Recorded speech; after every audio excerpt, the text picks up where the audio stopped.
Assalamualaikum warahmatullahi wabarakatuh. Perkenalkan, nama saya Siti Aisyah dengan NIM 2101204, perwakilan dari kelompok 5, yang mana kelompok 5 akan membahas tentang proses ekstraksi panas dalam kimia dan farmasi. Sebelumnya saya ucapkan terima kasih kepada Bapak Apoteker Hayul Fadli MSI sebagai dosen pengampu mata kuliah Kimia Bahan Alam 2. Adapun anggota dari kelompok 5 yaitu Elizabeth Kartika, Sela Asrianti, kemudian Siti Aisyah yaitu saya sendiri, dan juga Nur Hanifah. Selanjutnya itu ada pendahuluan, yang mana pendahuluan ini kita akan membahas tentang pengertian dari ekstraksi panas. Yang mana metode ekstraksi panas ini merupakan metode ekstraksi yang menggunakan pemanasan dalam mengekstraksi simplisia dengan pelarut yang lebih sedikit dan waktu yang digunakan juga akan lebih cepat. Kemudian, apa sih pentingnya kita menggunakan ekstraksi panas dibandingkan ekstraksi yang lainnya? Nah, di mana dengan menggunakan ekstraksi dengan cara panas akan mempercepat proses ekstraksi sehingga hasil penyaringan yang kita inginkan itu akan lebih sempurna. Selanjutnya, kita akan membahas tentang sejarah penggunaan proses ekstraksi dan perebusan dalam kimia dan farmasi. Ternyata, proses ekstraksi ini telah digunakan sejak zaman kuno. Contohnya yaitu bangsa Mesir kuno yang menggunakan ekstraksi dengan pelarut organik seperti minyak zaitun untuk memperoleh minyak atar dan parfum dari bunga-bungaan. Kemudian sejarah perebusan juga telah digunakan itu pada zaman kuno sebagai metode untuk memurnikan dan memisahkan senyawa-senyawa yang berbeda berdasarkan perbedaan titik didihnya. Kemudian yang selanjutnya itu ada digesti. Nah, sebelum kita menggunakan digesti, pastinya kita akan mengetahui apa prinsip dari penggunaan metode digesti ini. Nah, prinsip kerja dari ekstraksi digesti yaitu menggunakan pemanasan yang lemah yaitu pada suhu 30-40 derajat Celcius dan dapat ditingkatkan, tetapi dia tidak melebihi dari suhu 50 derajat Celcius, yang mana metode ini itu hanya dilakukan untuk simplisia yang zat aktifnya tahan terhadap pemanasan.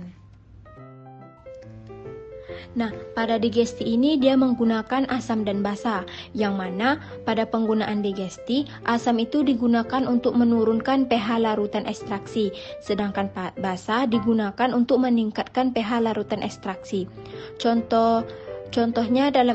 Contoh asam pada digesti itu dalam ekstraksi alkaloid, yang mana asam yang digunakan itu seperti asam klorida atau asam asetat yang dapat digunakan untuk mengasamkan larutan ekstraksi dan meningkatkan kelarutannya.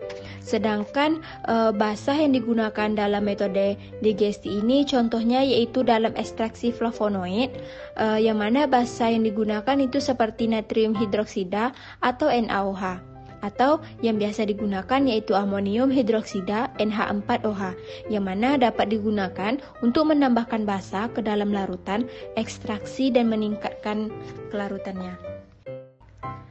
Di sini ada beberapa contoh aplikasi digesti yang digunakan di dalam analisis kimia, yang mana itu ada digesti sampel air yang digunakan itu metode persiapan sampel EPA 2200.2. Kemudian ada dengan sampel tanah itu dia menggunakan persiapan sampelnya EPA 3500. Kemudian untuk sampel makanan dengan metode persiapan sampel AOIC itu 985.01. Kemudian untuk digesti sampel air limbah itu dia menggunakan metode persiapan sampel EPA 3010. Sedangkan untuk sampel mineral dengan metode yang digunakan itu persiapan sampel ASTMI 1479. Selanjutnya adalah infusa. Prinsip dari infusa ini adalah sediaan cair yang dibuat dengan menyaring simplisia nabati dengan air pada suhu 90 derajat Celcius selama 15 menit. Terdapat dua metode dalam pembuatan infusa, yaitu metode tradisional dan juga metode modern. Untuk metode tradisional itu contohnya adalah teh infusa, yang mana teh ini adalah minuman yang dibuat dengan cara merendam bahan tumbuhan seperti daun teh herbal atau rempah-rempah di dalam air panas. Dan untuk metode modern itu contohnya adalah infusa mikro, yang mana infusa mikro ini adalah metode ekstraksi di mana bahan tumbuhan direndam dalam jumlah air yang sangat sedikit untuk menghasilkan larutan yang konsentrat. Dan aplikasi infusa dalam pengobatan modern itu contohnya adalah infusa daun ginkgo biloba yang digunakan untuk meningkatkan fungsi kognitif dan juga infusa daun echinacea yang digunakan untuk meningkatkan sistem kekebalan tubuh. Selanjutnya adalah dekokta, yang mana dekokta ini merupakan sediaan cair yang dibuat dengan cara mengekstraksi bahan nabati dengan pelarut air pada suhu 90 derajat Celcius selama 30 menit, yang terhitung setelah panci di bagian bawah ini mulai mendidih. Selain panci dekokta, terdapat alat otomatis dekokta. Yang pertama itu ada mesin ekstraksi herbal otomatis, yang mana mesin ini dirancang khusus untuk mengekstraksi senyawa aktif dari bahan tumbuhan dengan menggunakan metode dekokta. Mesin ini biasanya dilengkapi dengan kontrol suhu dan waktu yang dapat diprogram, sehingga memastikan ekstraksi yang konsisten dan juga efisien. Yang kedua ada alat ekstraksi bertekanan, yang mana alat ini menggunakan tekanan tinggi untuk mengekstraksi senyawa-senyawa aktif dari bahan tumbuhan. Prosesnya dilakukan dalam kondisi tertutup, sehingga memungkinkan pengendalian suhu dan tekanan secara otomatis. Dan yang ketiga itu adalah alat ekstraksi ultrasonik, yang mana alat ini menggunakan gelombang ultrasonik untuk mempercepat proses ekstraksi dekokta. Gelombang ultrasonik dapat membantu merusak dinding sel tumbuhan dan meningkatkan kelarutan senyawa aktif di dalam air. Ada pula aplikasi dekokta di dalam pengobatan dan makanan. Itu yang pertama ada pengobatan tradisional, jamu, suplemen makanan, dan juga minuman herbal. Selanjutnya adalah perebusan. Adapun prinsip dari teknik ekstraksi perebusan ini adalah menggunakan air panas untuk mengeluarkan senyawa-senyawa aktif dari bahan tumbuhan. Dan prinsip dasarnya yaitu ada panas, waktu, perbandingan bahan dan air, saring dan juga peras. Dan alat yang digunakan pada metode ekstraksi perebusan ini adalah panci yang sama dengan panci dekokta. Selanjutnya yaitu ada reflux, di mana reflux ini memiliki prinsip kerja yaitu penarikan komponen kimia yang dilakukan dengan cara sampel dimasukkan ke dalam labu alas bulat bersama-sama dengan cairan penyari terkondensasi pada kondensor melalui molekul-molekul cairan yang akan turun kembali menuju labu alas bulat. Berikut adalah gambar dari alat reflux, di mana alat reflux ini terdiri dari beberapa komponen. Yang pertama tuh ada klem, di mana klem ini digunakan untuk penyangga kondensor. Yang kedua yaitu ada selang air keluar, di mana berfungsi sebagai tempat keluarnya air dari kondensor. Yang ketiga yaitu ada kondensor, berfungsi sebagai pendingin dan juga untuk mempercepat proses pengembunan. Yang keempat yaitu ada statif, digunakan untuk menopang reflux. Yang kelima yaitu ada selang air masuk. Selang air masuk ini berfungsi sebagai tempat untuk air mengalir masuk ke dalam kondensor. Yang keenam yaitu ada labu alas bulat, di mana labu alas bulat ini digunakan sebagai tempat sampel beserta pelarutnya. Yang ketujuh yaitu ada heating mantle atau hoplet, digunakan untuk memanaskan larutan yang ada di dalam labu alas bulat tersebut. Selanjutnya yaitu ada sokletasi, di mana prinsip kerja dari sokletasi yaitu menggunakan pelarut yang selalu baru yang umumnya sehingga terjadi ekstasi kontinu dengan jumlah pelarut konstan dengan adanya pendinginan balik. Nah, pada video dapat dilihat ada gambar dari alat sokletasi, di mana alat sokletasi ini memiliki beberapa komponen. Yang pertama itu yaitu ada kondensor. Kondensor ini berfungsi sebagai pendingin dan juga untuk mempercepat proses pengembunan. Yang kedua yaitu ada tabung timbal, berfungsi sebagai wadah untuk sampel yang ingin diambil zatnya. Yang ketiga yaitu ada pipa F, di mana berfungsi sebagai jalannya uap bagi pelarut yang menguap dari proses penguapan. Yang keempat yaitu ada sifon, di mana sifon ini berfungsi sebagai perhitungan siklus. Bila pada sifon larutannya penuh kemudian jatuh ke labu alas bulat, maka hal ini dinamakan dengan satu siklus. Yang kelima yaitu ada labu alas bulat, berfungsi sebagai wadah bagi pelarutnya.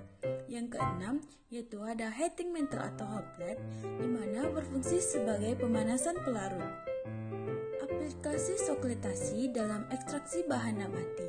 Yang pertama tuh ada ekstraksi senyawa bioaktif, Digunakan dalam pengekstrakan senyawa bioaktif dari bahan nabati seperti polifenol, flavonoid, alkaloid, dan terpenoid. Yang kedua yaitu ada penelitian farmasi, digunakan dalam penelitian farmasi untuk mengekstraksi senyawa aktif dari tumbuhan. Ini membantu penentuan profil fitokimia dan aktivitas biologis dari bahan nabati. Yang ketiga yaitu ada industri kosmetik, digunakan dalam produk-produk perawatan kulit dan rambut. Contohnya, minyak esensial dari bunga atau daun digunakan dalam produk wewangian atau minyak aromaterapi. Yang keempat, yaitu ada industri makanan dan minuman, digunakan untuk mengekstraksi senyawa-senyawa aktif sebagai bahan tambahan atau pewarna alami. Contohnya, itu ada ekstraksi pigmen alami dari buah-buahan atau sayuran. Destilasi. Destilasi sederhana adalah teknik pemisahan untuk memisahkan dua atau lebih komponen seperti yang memiliki perbedaan titik didih jauh. Destilasi rasional atau destilasi bertingkat atau disebut dengan fraksional yaitu proses yang komponennya secara bertingkat diuapkan dan diembunkan. Destilasi adalah cara pemisahan zat cair dari campurannya berdasarkan perbedaan dari titik didih atau berdasarkan kemampuan zat untuk menguap. Prinsipnya yaitu adalah penguapan dan pengembunan pada uap dari tekanan dan suhu tertentu. Nah, aplikasi dari destilasi ini adalah yang pertama yaitu dari pembuatan alkohol, pemisahan minyak bumi, pemurnian air, pemurnian minyak tanah, dan penyulingan minyak. Selanjutnya yaitu pencegahan kecelakaan dan kebakaran. Yang pertama yaitu pelatihan keselamatan. Yang kedua, pemeriksaan dan perawatan peralatan. Yang ketiga, penanganan bahan kimia dengan hati-hati. Yang keempat yaitu pemadam kebakaran yang tepat. Dan yang kelima yaitu adanya ventilasi yang memadai. Nah, selanjutnya itu adalah kesimpulan. Kesimpulan dari materi ini adalah ekstraksi adalah suatu proses pemisahan suatu substansi atau zat campurannya dengan menggunakan pelarut yang sesuai. Ekstraksi secara panas merupakan metode yang dilakukan untuk mengekstraksi komponen senyawa kimia yang tahan terhadap pemanasan dan senyawa-senyawa yang memiliki titik didih yang tinggi. Ekstraksi dengan pemanasan mempermudah cairan penyari menembus dinding sel sampel sehingga pelarut mudah mencapai zat aktif yang dibutuhkan. Di mana pada metode ekstraksi panas ini terbagi menjadi infusa, digesti, dekokta, perebusan, reflux, sokletasi, dan destilasi.